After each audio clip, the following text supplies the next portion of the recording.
본문 말씀으로 돌아가겠습니다. 사도행전 2장 1절에서 4절 함께 읽도록 하겠습니다. 사도행전 2장 1절에서 4절 시작. 오순절 날이 이미 이름에 저희가 다 같이 한 곳에 모였더니 호련히 하늘로부터 급하고 강한 바람 같은 소리가 있어 저희 앉은 온 집에 가득하며 불의 혀같이 갈라지는 것이 저희에게 보여 각 사람 위에 임하여 있더니 저희가 다 성령의 충만함을 받고 성령이 말하게 하심을 따라 다른 방언으로 말하기를 시작하니라. 아멘. 같이 오늘 말씀을 위해서 기도하도록 하겠습니다. 하나님 아버지 감사합니다. 오늘 우리들에게 이렇게 하나님의 말씀을 들을 수 있도록 이 기회와 장소와 우리의 심령과 마음을 허락하여 주심에 감사드립니다. 특별히 건강을 허락해 주심에 감사를 드립니다. 하나님, 저희가 정말 이 말씀을 듣고 정말 이 말씀이 하나님의 말씀이라면, 진리의 말씀이라면 그 말씀에 우리가 반응하게 도와주시옵시고 그 말씀과 우리가 연합되어서 정말 다시 한번 그리스도의 자녀로서 살아갈 수 있는 우리 모두가 되게 해 주시옵소서. 하나님 말씀 저희들이 귀하게 받게 하여 주시옵시고 이 말씀을 전하는 자는 비록 부족하고 연약한 자이지만 성령님께서 보혈의 피로 덮어주시고 하나님의 거룩하신 말씀과 이름 위에 먼지가 묻지 않을 수 있도록 저를 주장하여 주시옵소서. 감사합니다. 예수 그리스도의 이름으로 기도드렸습니다. 아멘. 네, 오늘은 여러분 무슨 주일인지 아십니까? 성령 강림 주일입니다. 저희 기독교 교회에서는 여러 가지 절기들을 기념하면서 지키는 이런 절기들이 있는데 특별히 오늘은 성령 강림 주일입니다. 그래서 그것에 대해서 여러분들과 은혜 나누기를 원합니다. 성령 강림 주일이라는 것은 뭐냐면 예수님께서 십자가에서 죽으셨습니다. 그리고 예수님께서 3일 만에 부활하셨습니다. 그리고 부활하신 이후 50일째이자 주님께서 부활하시고 40일 만에 승천하시죠. 하늘로 올라가십니다. 승천하시고 10일 이후인 그 날에 마가 다락방에 모인 하나님의 초대교회 성도들과 또 그 제자들에게 성령님께서 강림하시는 것을 기념하는 날이에요. 특별히 오늘 본문 말씀에서도 말하고 있듯이 이 성령님이 강림하신 이 사건은 유대인의 7대 절기 중 하나인 오순절에 일어나는 것을 볼 수가 있습니다. 오늘 본문에 그러잖아요. 오순절 날이 이미 이름에 그때 성령님이 제자들에게 임하였다. 그죠? 이 성령 강림 사건이 유대인의 7대 제사 중 하나인 오순절 날에 일어난 것으로 우리는 알 수 있습니다. 성령님께서 이 오순절 날, 이 유대인의 7대 제사, 절기 중 하나인 이 오순절 날에 임하신 것은 큰 의미를 가지고 있어요. 어떤 의미를 가지고 있냐면 바로 구약에 하나님이 세워놓으신 그 절기들을 통해 예언하고 있는 것들을 성령님이 이날 강림하심으로 성취하신 의미가 있습니다. 레위기 23장 2절에 보게 되면 이런 말씀이 있어요. 하나님이 이스라엘 백성을 구원하여 내시고 그들의 백성 삼으시면서 너희들이 이런 절기들을 지켰으면 좋겠다라고 제정하시는 장면이 나와요. 레위기 23장 2절에 이스라엘 자손에게 고하여 이르라 너희가 공포하여 성회를 삼을 여호와의 절기는 이러하니라. 여호와의 절기들, 여호와 하나님께 속한 절기들. 마이크가 좀 울리죠? 좀 뗄게요. 좀 줄여주셔서 감사하겠습니다. 여호와의 절기가 무엇입니까? 23장을 다 보진 않겠지만 안식일을 시작으로, 안식일은 우리 모든 절기의 가장 중심에 있는 가장 대표적인 절기예요. 안식일. 지금 그거를 우리는 주일로 지키고 있죠. 그렇죠? 안식일 다음에 7가지 절기를 주십니다. 뭐냐면 유월절, 무교병, 초실절, 오순절, 나팔절, 대속죄일, 그리고 마지막으로 초막절. 이 7가지 절기를 이스라엘에게 주고 계십니다. 우리가 성경을 읽다 보면은 한 번씩은 들어봤을 그 절기의 이름들이에요. 문제는 그게 뭔지 이해를 못했을 뿐이죠. 그렇죠? 이 절기들을 우리가 차례대로 공부해 보면 이 절기들이 어떠한 특정한 사건들을 우리에게 예언하기 위해서 하나님의 섭리 아래, 하나님의 그 시간 안에, 하나님의 그 달력, 캘린더 안에 제정된 것임을 우리는 알 수가 있습니다. 이 절기들을 통해서 우리에게 보여주고 싶으셨던 것이 무엇입니까? 그 백성들에게 정말 이 절기들을 통해서 하나님이 말씀하고 싶으셨던 것이 무엇이었을까요? 바로 예수 그리스도를 통한 우리의 구원의 완성을 말하고 계시는 거예요. 그 모든 절기들, 7안식일부터 시작해서 그 뒤에 7가지 절기들을 제정하셨는데 그 절기들이 하나같이 말하고 있는 게 뭐냐면 예수 그리스도를 말하고 있다는 거예요. 예수 그리스도가 어떻게 우리를 구원하시고 그 구원을 우리들에게 어떻게 적용시키시고 어떻게 그 구원을 완성시키실 것인지를 이 절기들을 통해서 우리에게 예언하고 있다는 거예요. 그리고 소망하게 한다는 거예요. 우리를 위해 십자가에서 죽으시고 부활하신 예수 그리스도, 우리를 예수 그리스도께로 인도하시는 그 성령 하나님에 대해서, 그리고 다시 재림하실 그 예수 그리스도, 우리 주님 반드시 다시 돌아오십니다. 심판하셔서 다시 돌아오십니다. 우리가 주기도문에 사도신경에도 말했잖아요. 다시 오실 예수님, 심판하시기 위하여. 그렇죠? 주님이 다시 오시는 그때 오심으로 우리의 구원을 완성시키심. 그 모든 내용들이 이 절기들 안에 다 들어가 있다는 거예요. 그래서 성경의 절기는 곧 예수 그리스도를 예표하고 있는 것이고, 실체가 예수 그리스도라면 절기는 그 실체의 그림자라는 것이죠. 우리가 밖에 나가면 태양이 쫙 비치잖아요. 너무 좋잖아요. 근데 태양이 딱 비치면 저희들에게 뭐가 생기죠? 그림자가 생기잖아요. 이 본체, 내 실체는 난데 이 그림자는 저에게 속한 그림자잖아요. 그것처럼 절기들도 절기에 대한 실체가 있어요. 그게 바로 예수 그리스도라는 거예요. 그리고 그 그림자는 바로 절기, 예수 그리스도를 예표하고 있는 절기들은 그림자라고 성경은 말하고 있어요. 골로새서 2장 16절 17절. 그러므로 먹고 마시는 것과 절기나 월삭이나 안식일을 인하여 누구든지 너희를 편론하지 못하게 하라. 이것들은 장래의 일이나 장래의 일의 그림자이나, 장래일이 뭐예요? 예수 그리스도. 그 장래일의 그림자이나 몸은 누구의 것이니라? 그리스도의 것이니라. 성경은 분명히 말하고 있어요. 이 절기들은 예수 그리스도를 말하고 있다. 즉, 이 유대인의 절기는 예수 그리스도를 상징하며 그분이 인류의 죄를 구원하시기, 인류를 죄에서 구원하시는 그분의 구속사적 사건들의 예표로서 제정되었고, 이 절기들을 통해 어떻게 그분의 구원이 예수 그리스도를 통해 시작되고 성취되고 완성되는지를 하나님의 백성들로 하여금 기대하게 하고 소망하게 하는 것입니다. 아멘. 그래서 이제 우리가 성경책 읽다 보면 레위기가 제일 힘들잖아요.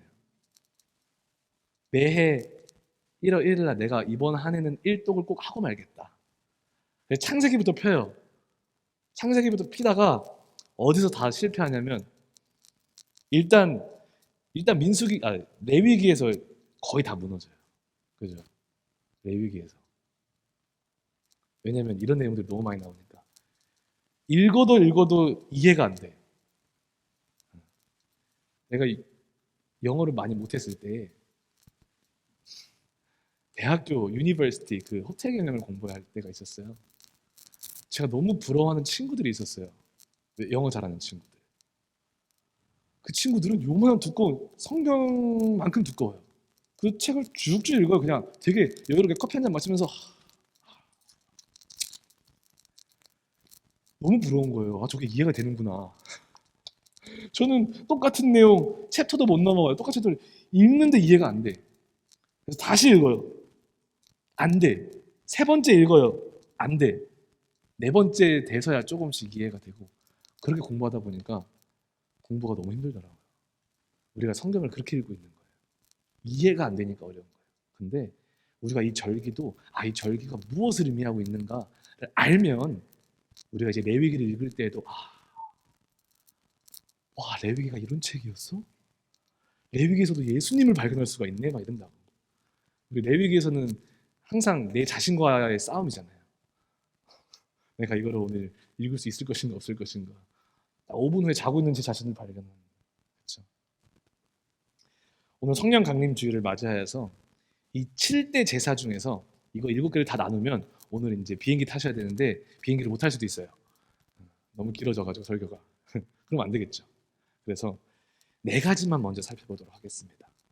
그리고 다음 주에 나머지 3가지를 나눠 살펴보도록 하겠습니다. 그 제사들이, 그 절기들이 어떻게 우리의 유일한 길이요 진리이고 생명이신 예수 그리스도를 예표하고 있는지, 어떻게 그분의 구원을 설명하는지 살펴보기를 원합니다. 아멘. 첫 번째 우리가 먼저 볼 것은요, 간단하게 볼 거예요. 7대 절기의 구성을 먼저 보도록 하겠습니다.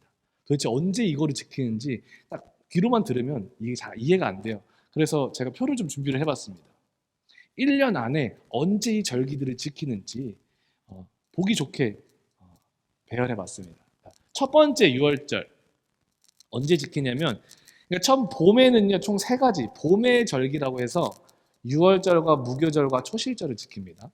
그리고 초여름의 절기라고 해서 오늘 우리가 배울 오순절을 지키고요. 그리고 나서 오순절 이후에 4개월 동안 이제 이스라엘 백성들이 열심히 농사를 짓고 추수를 해요.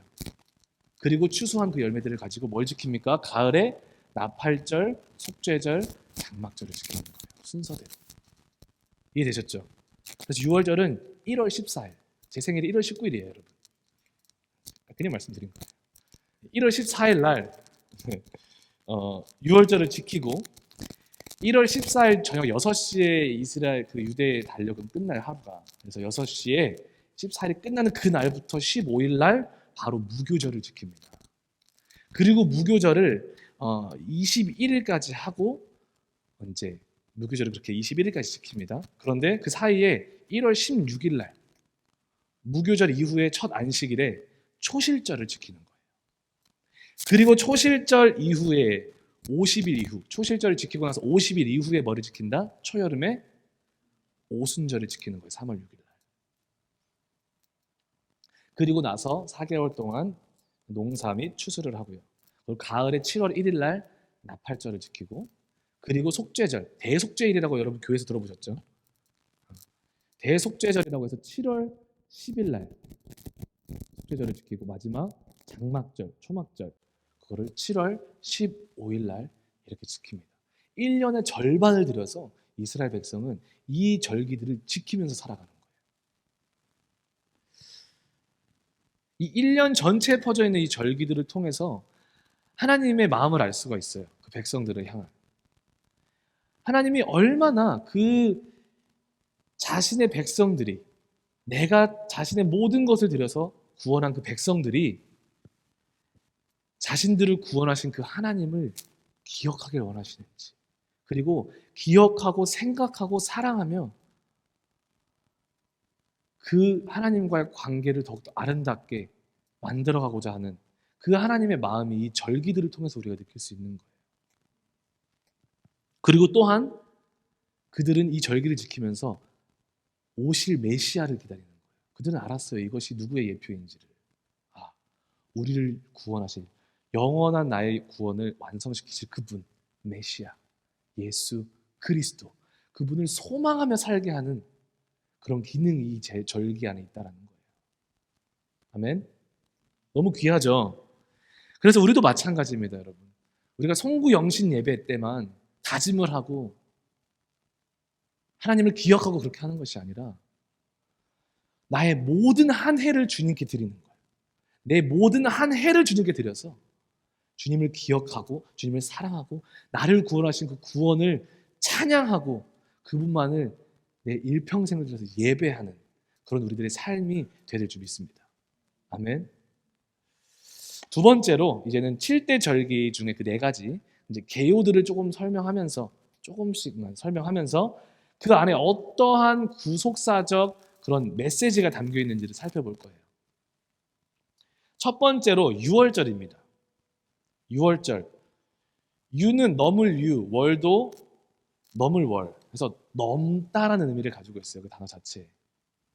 넘다. 뭔가를 넘는 거예요.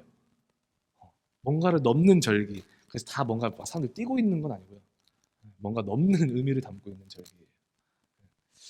하나님이 이스라엘 백성을, 이스라엘 민족을 어디서 구원해내시죠? 애굽에서 400년 동안 종살이하던 그 이스라엘 백성을 애굽에서 10가지 재앙을 확 내리시면서 구원하여 내십니다. 그렇죠. 근데 그 10가지 재앙 중에 마지막 재앙이 뭐였냐면 장자를 죽이는 재앙이었어요. 가장 높은 사람부터 동물까지 다 이스라엘 백성도 상관없어요. 애굽인들, 이스라엘 백성들 다 포함이에요. 장자를 죽이는 심판을 하십니다. 하나님.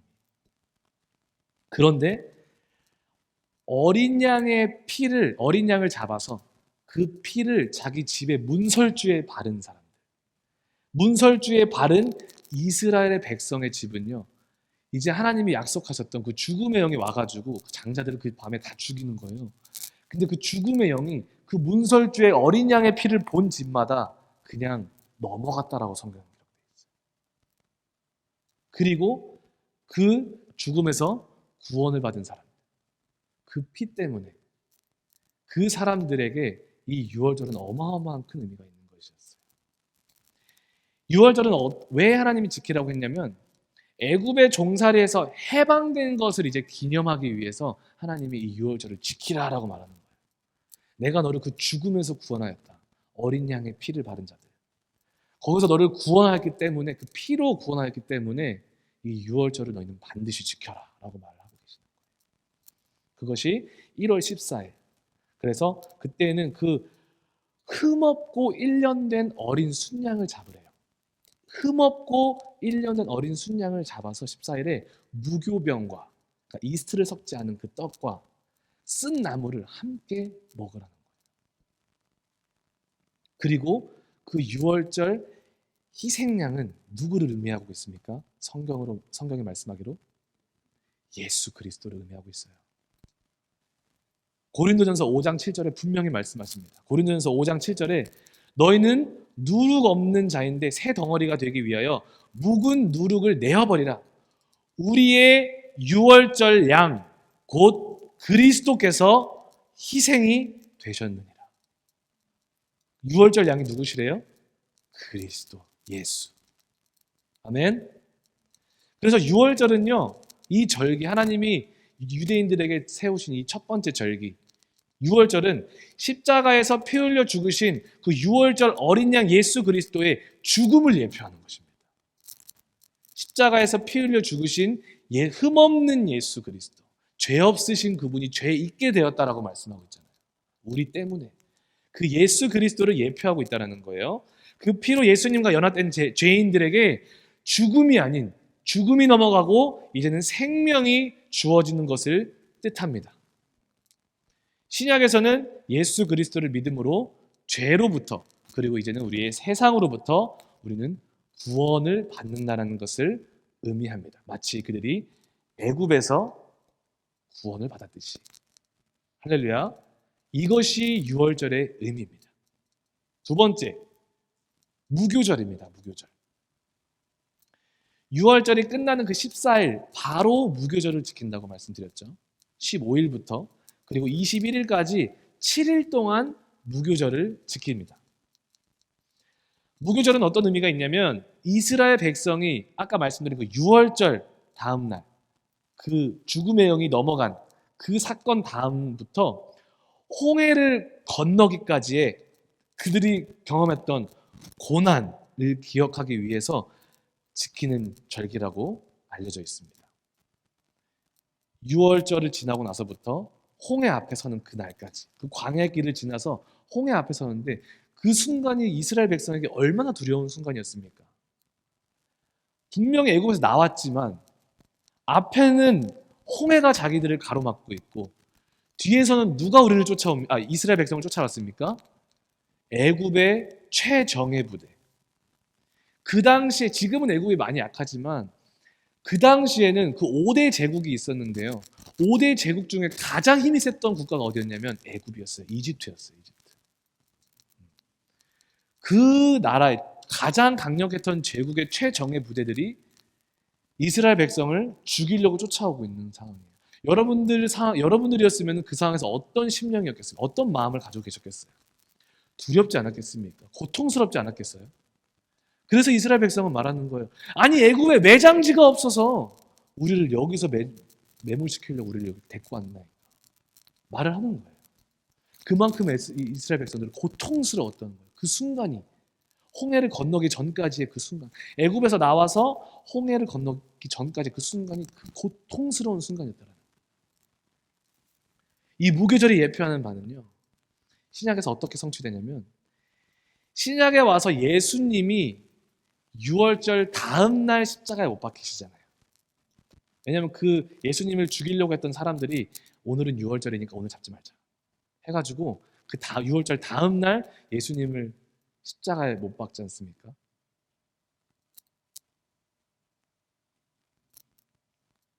그냥 이럴 때는 맞아요. 고개 끄덕이시면 돼요. 그래야지 좀 지적으로 보여요. 맞아요. 아멘. 그 집에 가서 찾아보면 되잖아. 어? 여러분 왜 이렇게 쳐다보고 있어요? 안 돼요. 어딜 가서도 당당하세요. 몰라도 당당하시길 바랍니다. 이것만 하면 돼요. 아멘.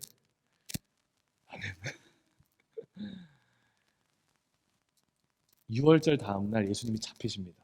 그리고 6월절 십자가 못 박히시는데 그 6월절 다음 날 오전 9시부터 오후 3시까지 당장 6시간 동안 인류의 죄를 대신하시기 위해서, 여러분과 저의 죄를 대신하시기 위해서 그 십자가에 매달려 고통당하심으로 이 무교절을 성취하시는 거예요.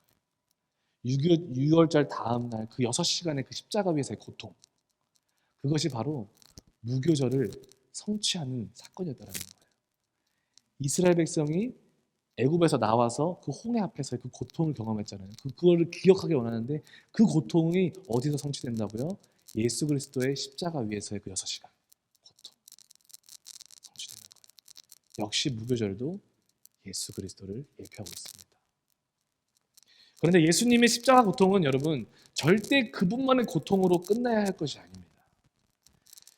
우리는 이 무교절을 기념하여 기억해야 할 것이 있어요. 우리가 이거를 읽을 때마다 우리가 기억해야 될 것이 있어요. 그게 뭐냐면 바로 우리가 이제는 그리스도와 함께 십자가에 못 박혔다는 사실을 기억해야 돼요.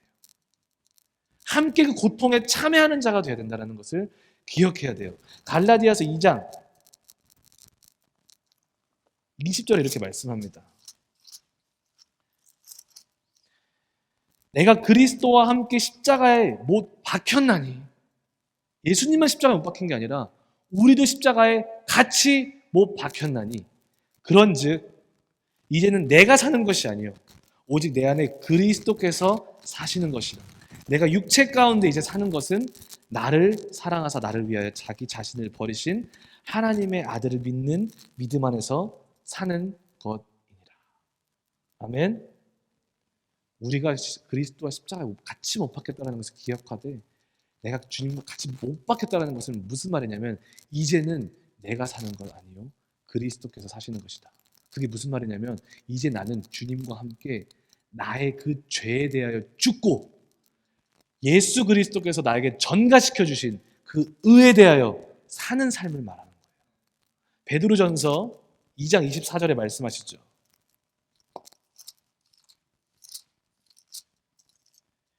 친히 나무에 달려 그 몸으로 우리 죄를 담당하셨으니 그 이유는 예수님이 그렇게 죽으신 이유는 우리를 위해서, 이는 뭐냐면 그 이유가 우리로 죄에 대하여 이제 죽은 삶을 살으라는 거예요.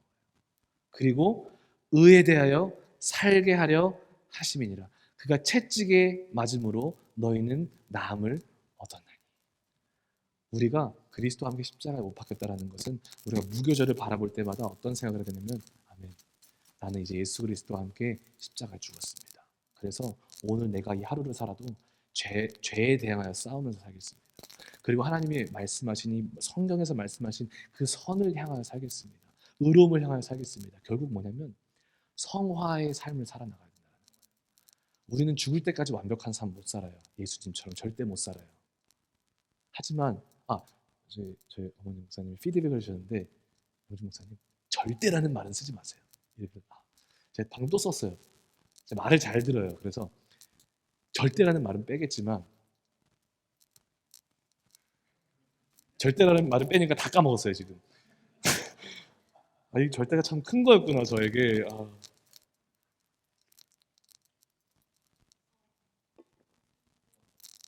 네? 잘 듣고 계셨군요. 감사합니다. 살 수 없어요 예수님과 함께. 이 말이 아닌데? 네, 예수님처럼 살 수 없습니다. 예수님처럼 될 수 없습니다. 좀 더 부드럽나요?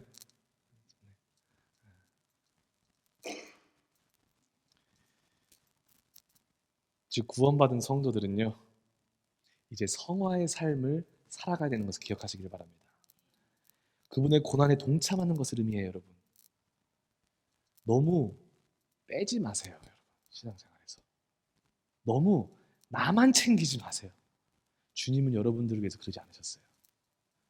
하늘의 보좌를 뒤로 하시고 자신이 누릴 수 있는 모든 권리들을 다 뒤로 하시고, 빌립보서에서 뭐라 그래요? 그리스도의 마음을 좀 품으라. 이 마음을 제발 좀 품으라.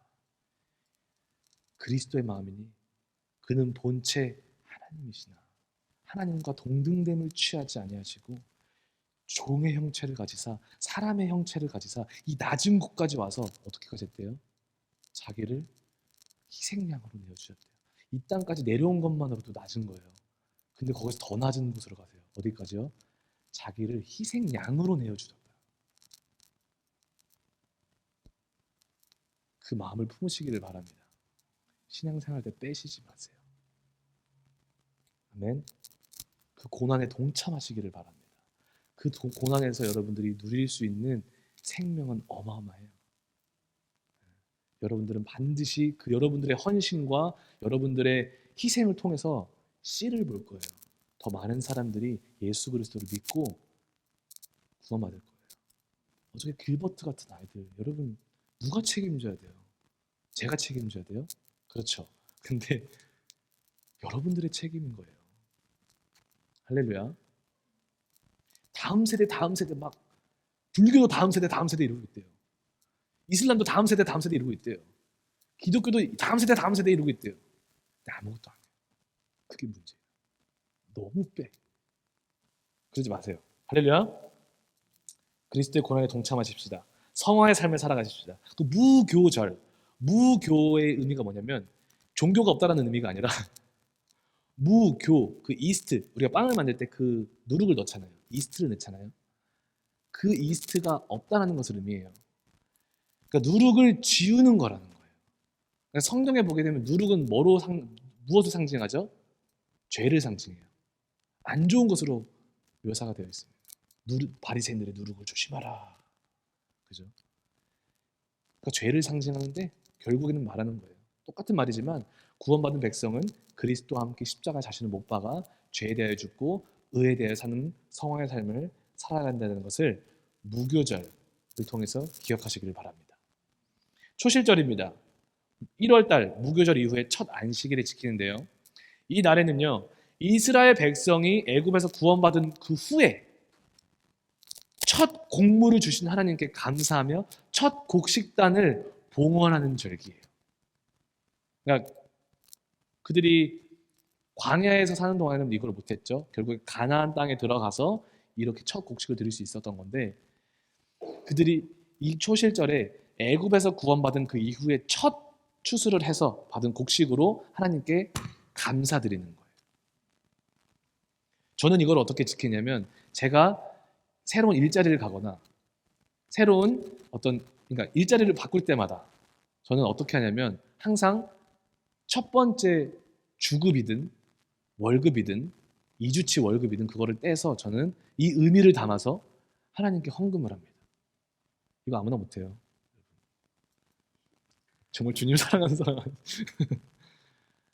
알고 나서부터 그래도 주님 감사합니다. 이 직장을 허락하신 분도 주님이십니다.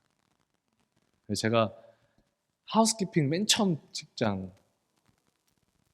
두 번째 직장이군요. 하우스키핑을 하는데 이제 처음으로 일자리를 구했어요. 근데 거기서 하필이면 그때가 이제 시즌이어가지고 호텔에서 일을 열심히 하우스를 청소를 하는데 팁을 너무 많이 받네. 이게 기름 부자들이 너무 많이 오는 거예요. 엄청 벌었습니다. 월급을. 근데 하필이면 그게 첫 번째 주였어요. 그때 이게 주님, 제가 이거를 솔직히 말씀을 했지만 좀 큰데요. 어린 나이에. 근데 드렸어요. 그냥 감사하는 마음. 뭐 이거를 해야 천국 가고 아니고 이거 절대 아닙니다. 여러분 오해하지 마세요. 제 마음이었어요. 하나님을 향한. 그 이후부터 하나님이 굶기시지 않더라고요. 안 굶겨요. 생뚱맞게 제가 너무 힘든 시절이 있었는데 이것도 몇 달 안 됐어요. 저를 생판 모르는 사람이 전화가 와요. 윤용준 목사님입니까? 네. 하나님이 감동을 주셨습니다. 당신의 이렇게 조성의 하나님이 자기에게 이렇게 소정의 금액을 주셨는데 제 돈이 아닙니다. 이거를 목사님에게 드리라는 마음에 감동을 주셨습니다. 갑자기 주시는 거죠. 그분 한 번도 만난 적이 없거든요. 한 번 만났어요. 죄송해요. 이분 그때 우리 쌀 나눔 할 때 있죠. 쌀 나눔. 그때 그러니까 만난 것도 아니야. 전화가 와서 그 코로나 때 한참 코로나 때 쌀 받아가지고 드리고 안녕히 계세요 하고 다 마스크 쓰고 서로 마스크 쓰고 있으니까 저분이 남자인지 여자인지도 모르고 그냥 네 감사합니다. 네 안녕히 계세요. 훅 왔단 말이에요. 그분 중 한 분이었어요. 그런 경험도 있더라고요. 하나님이 절대 굶기시지 않더라고요. 이 말을 하려고 한 건 아니었습니다. 어찌됐든 초실절이 예표하고 있는 것은 예수 그리스도의 부활인데 신약에서 이것이 어떻게 성취되었냐면 이런 말씀이 있어요. 고린도전서 15장 20절에 그러나 이제 그리스도께서 죽은 자 가운데서 다시 살아서 잠자는 자들의 무엇이 되셨다? 첫 열매가 되셨다. 초실절은 첫 열매로 주님께 감사하는 절기잖아요.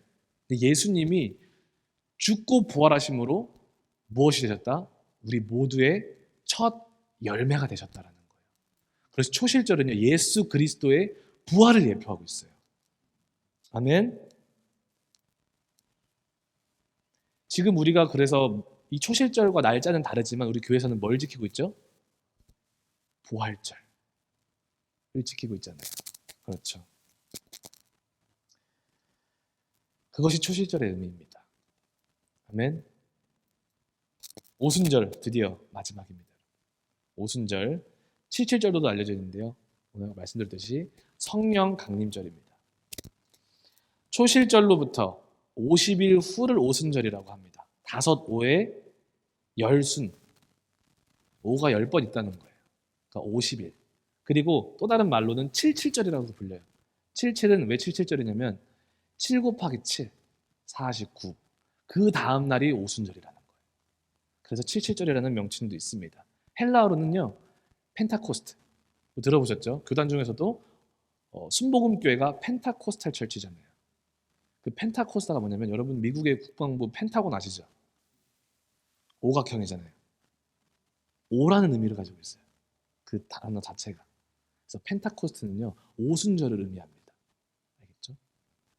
근데 여기서 7과 50이 등장했는데 이 숫자의 중요성을 우리가 좀 알아볼 필요가 있어요. 성경에서 말하는 7과 50의 중요성. 7은요. 어떤 의미가 있냐면 성경에서는요. 충만함, 그리고 회복, 완성, 자유의 의미가 있습니다. 그래서 우리 하나님께서 6일 동안 천지를 창조하시고 7일째 뭐 하셨습니까? 안식하셨다. 안식의 의미와 그 7일날 안식하신 거는 모든 천지 만물은 완벽하다라는 의미가 있어요. 그래서 7일에는 그 완벽함과 안식의 의미가 있고요. 또한 저희가 지난 시간에 나눴듯이 그 율법에는 뭐가 있죠? 매 7년마다 나에게 속한 그 종들을 자유케 하는 그 법이 있잖아요. 그렇죠? 매년 7월, 매 7년마다 종을 자유케 해야 돼요. 그래서 7이라는 숫자는 자유의 의미가 있습니다. 성경적으로 봤을 때. 50은요, 요벨이라는 이름을 가지고 있고 영어로는 주빌리 이어, 안식년이라는 뜻이에요. 매 50년째마다, 이것도 율법에 있는데 매 50년마다 모든 죄를 탕감해주고 모든 빛을 탕감해주는 거예요. 모든 자에게, 모든 종된 자들에게 완전한 자유가 임하는 거예요. 모든 물질로부터, 모든 속박으로부터의 자유. 그러니까 모든 사회가 그러니까 리셋돼 버리는 거예요. 막 대대손손 종으로 살아가지 못하게 하기 위한 하나님의 어마어마한 마음이에요. 한 세대가 끝나기 전에 모든 사람의 자유를 줘서 새로운 삶을 살 수 있도록. 50년째 희년이라고 하죠. 자유의 해. 그래서 50에는요, 그 자유의 의미가 동시에 들어가 있는 거예요. 인류 역사는 하나님이 우리를 모든 죄에서 자유케 하는 그 날을 기다리고 있는 것입니다. 아멘. 즉, 이 7과 50의 숫자는 우리의 죄의 값을 다 치르는 날, 자유를 얻는 날, 구원을 얻는 날, 회복을 얻는 날이라는 의미가 가지고 있습니다. 그것이 바로 오늘 본문에서 나오는 오순절이라는 것에 대한 의미예요. 온전한 자유, 구원. 아멘. 즉 오순절은 우리의 구원이 성취되는 날인 것을 알 수가 있습니다. 우리의 온전한 자유가 임하는 날인 것을 알 수 있어요. 근데 여기서 우리가 조금 더 생각해야 될 부분이 있습니다. 우리에게 온전한 구원과 죄에서의 자유를 주는 이 예수 그리스도의 구원은요, 내가 선택할 수 있는 게 아니에요. 이 예수 그리스도를 통한 구원은 반드시 성령 하나님을 통해서만 우리가 얻을 수 있어요. 성령님이 내 안에 임하셔야지만, 오늘 그 오순절 본문에 강림하신 것처럼 성령님이 임하셔야지만 그 구원이 우리들에게 나의 것이 될 수 있다는 거예요. 내가 얻을 수 있는 것입니다. 고린도서 12장 3절에서는 분명히 그걸 말하고 있어요. 그러므로 내가 너희에게 알게 하노니, 너희들이 꼭 알아야 될 게 있어. 영으로 말하는 자는 누구든지 예수를 저주할 자라 하지 않는다. 예수를 부인하지 않는다. 영으로 말하는 자, 성령님을 가지고 있는 자는 예수를 절대 부인할 수가 없는 자이다. 또 성령으로 아니하고는 누구든지 예수를 주라 시인할 수 없느니라. 성령님이 내 안에서 역사하시지 않고 조명하시지 않고 깨닫게 해주지 않는 이상은 저희는 아무리 예수님에 대해서 논문 5,000개를 써도, 105,000개가 말이 안 되죠. 1,500개를 써도 예수님을 못 만나요. 절대 못 만나요. 이것도 절대 못 만나요. 근데 이거는 절대 써도 돼요. 성령이 말하고 있는 거예요. 못 만납니다. 제가 지난번에도 말씀드렸잖아요. 제가 아는 동생, 너무 사랑하는 동생이 있었는데 그 동생한테 정말 예수님이 살아계시다라는, 진짜 실존 현실에서 계셨던 분이시라는 거, 그분이 십자가 못 박혀 돌아가신 거, 부활하신 것까지 이미 역사 가운데 증거가 너무 많다. 다 보여줬어요. 근데 결국에는 그 친구가 그래요. 아, 진짜네, 맞네. 그 믿을래? 근데 못 믿겠어. 이러더라고요. 네. 이순신은 어떻게 믿어? 너 이순신 봤어? 못 봤잖아. 어떻게 믿어? 역사책에 기록되어 있으니까 믿죠. 근데 그 이순신보다 더 많은 증거를 가지고 있는 게 예수님이라니까? 근데 왜 예수님은 안 믿어? 모르겠어요. 그냥 안 믿어져요. 이러는 거예요. 그때 알게 된 거예요. 그때 저도 깨닫게 된 거예요. 이 말이 맞구나. 아무리 많이 알아도 몰라요. 성령으로 아니하고는 우리가 예수 그리스도를 주라 시인할 수 없는 것입니다. 이것이 오순절의 의미에서 너무 중요한 거예요. 아멘. 그리고 성령님이 내 안에 임하시지 않으면 우리는 그 구원을 받을 수 없을 뿐더러 우리는 그 영원한 자유를 누릴 수가 없습니다. 고린도후서 3장 17절에 이렇게 말씀하세요. 주는 영이시니 주의 영이 계신 곳에는 자유함이 있느니라. 로마서 8장 1절에서 2절.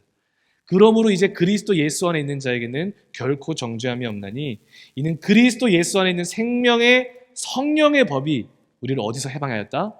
죄와 사망의 법에서 너를 해방하였느니라. 아멘.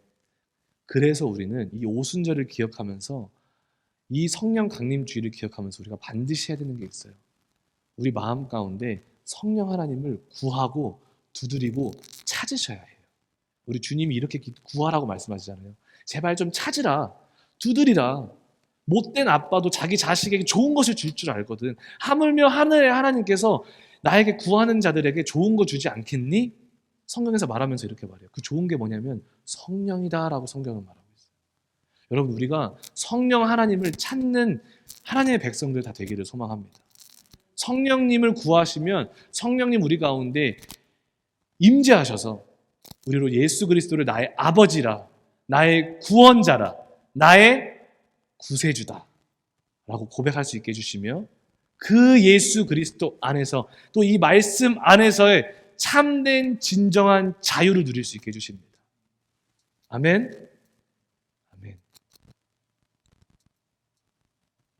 그것이 오늘 여러분들과 함께 나누고자 했던